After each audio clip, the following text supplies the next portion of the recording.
Tonight, there are more big moves at the U.S. Capitol today. Let's break down the 3 things you need to know before you go to bed.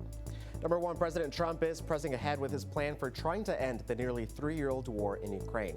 At the White House today, he said the U.S. and Russia officials will meet at a meeting tomorrow in Munich, and Ukraine is invited to join them. But a spokesperson for President Zelensky said that Ukraine does not expect to hold any talks with Russia, at least for now. He said the United States, Europe, and Ukraine must first agree on a common position. His comments followed U.S. Secretary of Defense Pete Hegseth's pointed remarks, where he was asked if the U.S. was abandoning Ukraine. There is no betrayal there.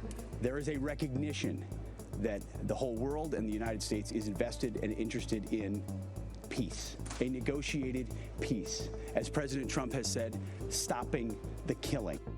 Number 2, the Senate has officially confirmed Robert F. Kennedy Jr. to lead the Department of Health and Human Services. RFK Jr. has long been a critic of vaccines and faced a contentious nomination process. Now he'll oversee the nation's health industry, which includes food safety, pharmaceuticals, public health, and vaccines.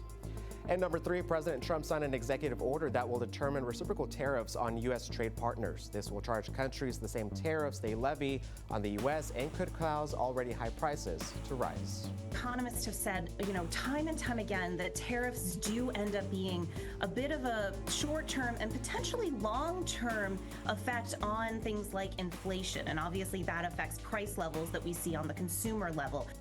Also, the president announced that the U.S. and India will build a trade route running from India to Israel to Italy.